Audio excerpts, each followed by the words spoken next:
Hi everyone, welcome to TCF Telangana change force.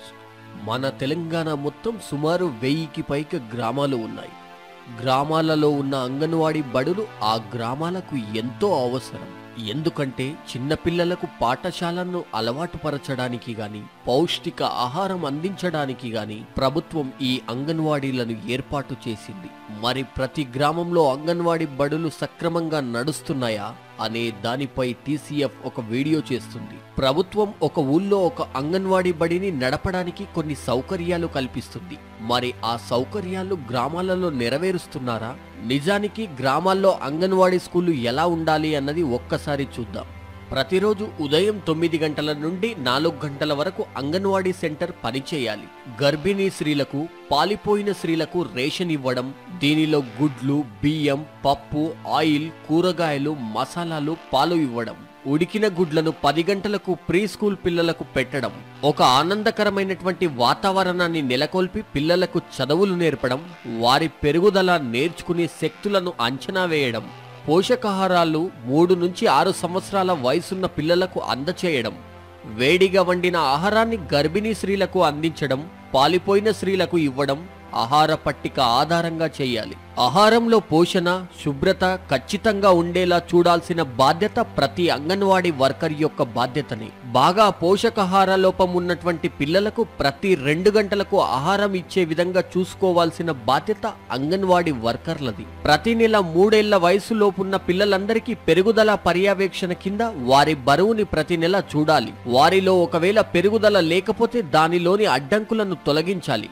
మాతా శిశు సంక్షేమ card MCPC పిల్లల యొక్క పెరుగుదల కార్డు ఖచ్చితంగా ఉండేలా చూసుకోవాలి. ప్రత్యేకమైన శ్రద్ధ, తక్కువ బరువు ఉన్న పిల్లలు, తీవ్రంగా మోస్తారుగా పోషకాహార లోపంతో ఉన్న చిన్నారులను గుర్తించి పెద్ద ఆసుపత్రికి అవసరం ఉంటే తగిన సమాచారం ఇచ్చాలి.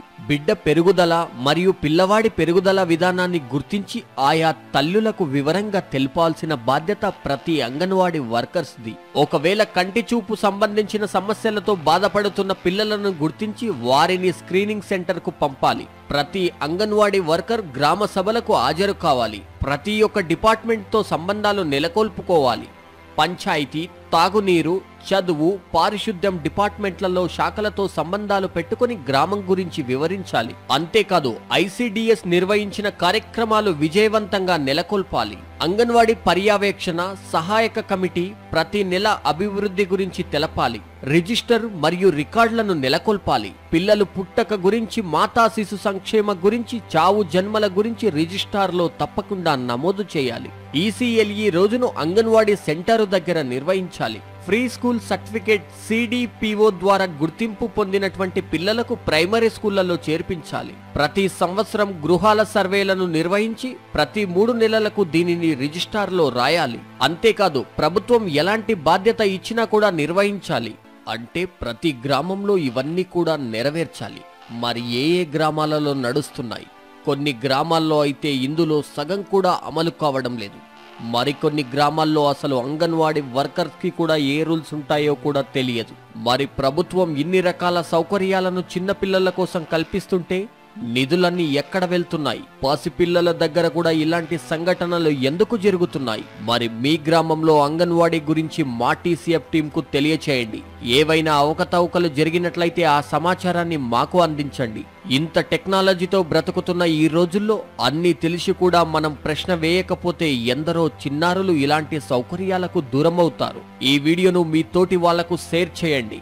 మాతో ఎప్పుడు కనెక్ట్ అయి ఉండడానికి ఇప్పుడే ఈ టీసీఎఫ్ పేజీని లైక్ చేయడం మాత్రం అస్సలు మర్చిపోవద్దు. తెలంగాణలో ఉన్నటువంటి 31 జిల్లాల్లో ఎలాంటి సమాచారాన్నైనా ప్రపంచానికి పరిచయం చేయడానికి మీ దగ్గర ఉన్నటువంటి ఏ ఇన్ఫర్మేషన్ అయినా మా టీసీఎఫ్ టీమ్ కు తెలియచేయండి.